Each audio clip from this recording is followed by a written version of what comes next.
Hi guys. Right now it's sunny day and medyo malamig at yung mga dahon pa rin ay continuous na nalalaglag. Pero what best thing on this day is maaraw. So my favorite na season yung ganitong maaraw. So, it happened na kanina nag-iisip ako kung paano ko motivate yung aking sarili. Dahil, totoo, nakakatamad mag-review. Lalo pag binabalikan ko yung NCLEX books ko. Siyempre, so para kasi nandun tayo sa thinking na ano ba yan? Nag-nurse na nga ako, registered nurse na nga ako sa Pilipinas. Tapos nag-graduate ko na ngayon nursing. Tapos ngayon, mag-e-exam na naman for NCLEX for another license. So, nandun tayo sa thinking ngayon.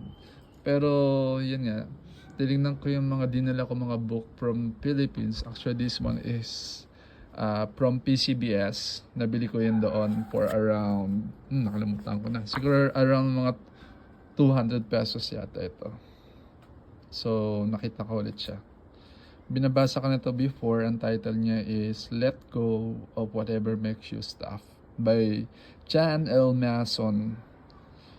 And sold ng 125 copies na ang nasold nito. At isa sa mga bestseller. At isa pa sa mga nabenta niya is yung An Enemy Called Average. So maganda tong book na to, no? Hindi ko lang siya na continuous na nabasa pa. Pero yun nga. So siguro everyday basahin natin. Siguro yun yung magiging commitment ko bago ako bumalik doon sa pagre-review para ma-motivate din ako. So nabasa ko na yung first nugget number 1. So maganda yung nugget, di ba, yung golden nugget. So something nugget is parang something makakain. Maniba. Yan. So, nugget number 1 is a diamond is a hunk of coal that stuck to its job and made good under pressure. So here, sabi, our daily prayer should be, Lord, give me a determination and tenacity of a weed. So, yung determination daw at yung tenacity ng weed na na tuloy-tuloy tumutubo, or tenacity yata ay parang may endurance. Yan, parang same thing din ng determination na magpatuloy. So, tuloy tayo. It's been said that a great oak is only a little knot that held its ground. So, tama na naman, no? Actually, karamihan ng mga puno parang ano lang siya, buto na from maliit nagiging punong ganyang kasing laki. So tayo, no, parang ganun din yan, no? Tayo from out of small thing na kapag tumubo, nag-grow o na-achieve natin yung mga pangarap natin.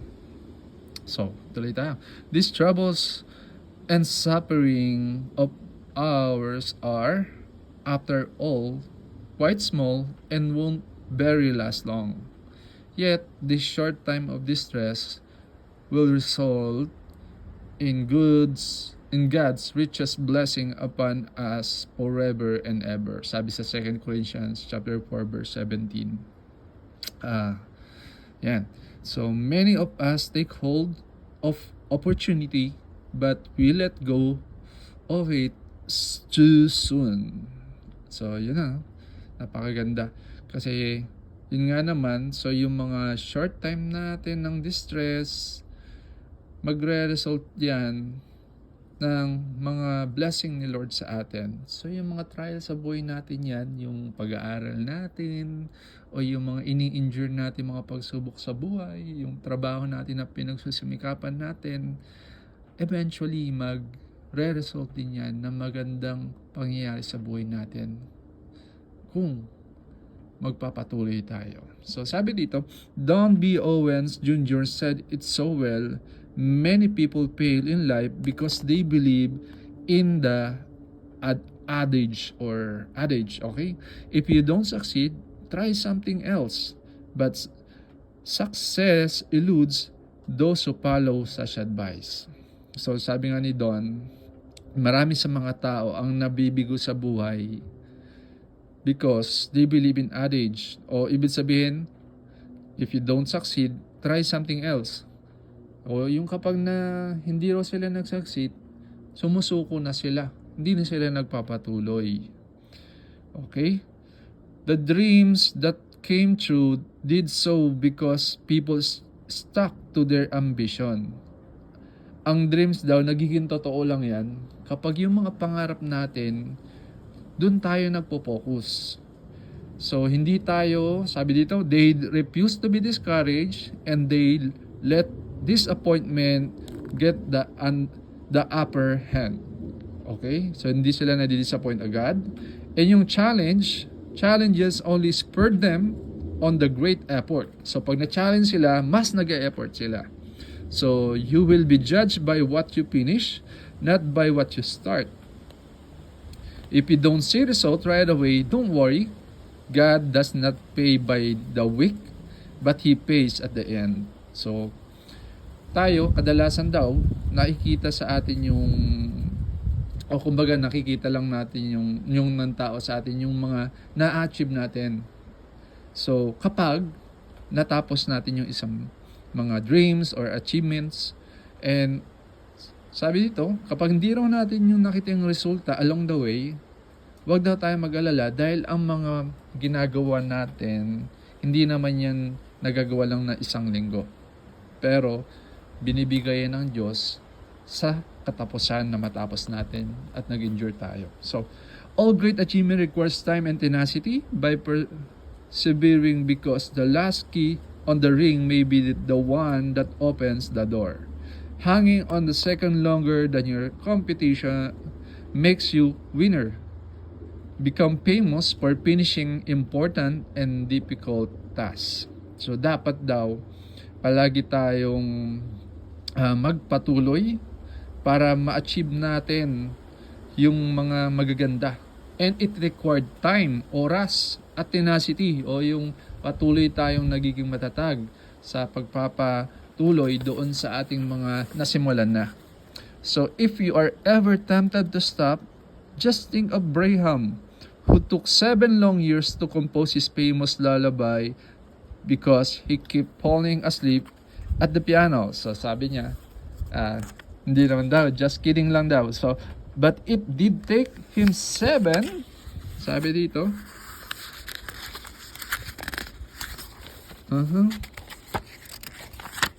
7 years to finish. I agree with Woodrow Wilson when he said, I would rather fail in a cause than will usually succeed than succeed in a cause that will ultimately fail. So, okay. So, maganda nga talaga na mas minsan yung mga failure natin, okay lang yon. So, mas maganda naman na nagpe-fail tayo kaysa doon sa mga hindi nagtatry, di ba? So, maganda pa rin, no? Na may ginagawa tayo para i-try natin yung best natin para i-achieve natin yung gusto natin. And let us not get tired of doing what is right. Huwag na tayo mapapayang gawin yung tama. For after a while, we will reap a harvest of blessing if we don't get discouraged and give up. So, yan yung sa Galatians chapter 6 verse 9. Na huwag tayong mapapagod gumawa ng mabuti. Dahil eventually, yung ginagawa natin mga mabubuti, i-harvest din naman natin yan. So, it takes the hammer of persistence to drive the nail of success. Kailangan daw ng persistence para dun sa success. Many people who failed did not realize how close they were to success when they give up. Yan, totoo yan, no? Minsan, nandun na pala tayo sa success natin, sa achievement natin. Pero, before we achieve the success, minsan karamihan ng tao nag-give up na. Harriet Beecher Stowe wrote, when you get into a tight place and everything goes against you until it seems as though you could not hold on a minute longer, never give up then, for that is just the time and place that the tide will turn. So kapag medyo nahihirapan na tayo, sumisikip na, o di kaya parang talagang hirap na tayo, doon daw talaga dapat na wag tayo mag-give up. Dahil possible, kaya mas humihirap, mas tumitindi yung hirap dahil malapit na nating ma-achieve yung rurok ng tagumpay. So yan normally nga nangyayari. Kasi ang haba na nang natapos mo, ang layo na nang nalakad mo, ang dami mo nang pinag-aralan, ang dami mo nang nagawa, tapos ang dami mo nang nasimulan, ang dami mo nang natapos, pero napapagod ka o na-stress ka na. So parang mas humihirap nga siya at mas dumadami yung problema, pero mas maganda pala doon, huwag tayo mag-give up.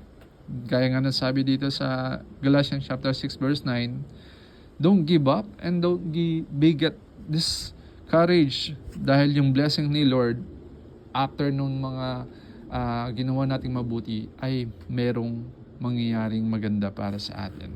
So you always uncover opportunity by applying persistent to possibilities.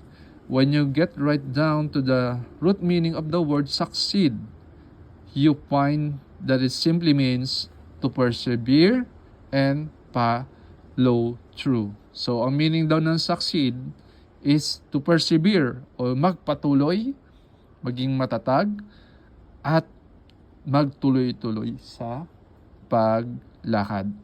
Any diamond will tell you that it was a hunk of coal that stuck on its job and made good under pressure. So, ang mga diamond kasi niyan, it made of carbon or coal. Ano ba ang coal? Ang coal ay uling. So, yung diamond, pag tingnan mo yan sa microscope, yung composition ng ng atoms is ay parehas lang ng coal. Pero, it shine bright at mamahalin ang diamond. Pero dahil sa pressure ng earth or o sabihin na natin kung saan siya nakuha, sa sobrang pressure, minsan sa sobrang init, o sa sobrang pressure, doon siya mas gumaganda at kumikintab.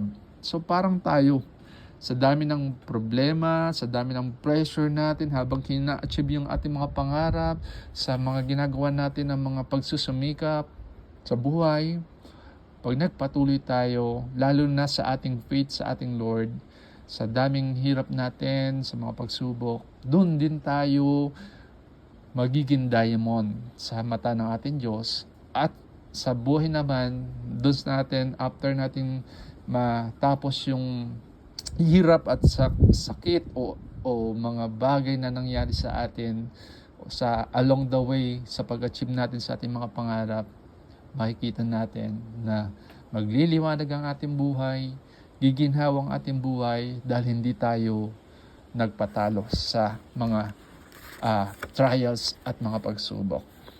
So sabi dito, the road to success runs uphill, so don't expect to break any speed record. Impatient is costly. Your great mistake will happen because of impatience. Most people fail simply because they're impatient and they cannot join the beginning with the end. Yun ang maganda. Na yan ang totoo din na karamihan ng mga hindi nagsasucceed sa buhay ay yung mga walang pasyensya. Hindi sila, kumbaga, madali silang sumuko. Kaya yung in-start nila, hindi nila matapos. O ibig sabihin dito, cannot join the beginning with the end. Hindi nila mapagtagpo yung sinimulan nila doon sa dapat tapusin.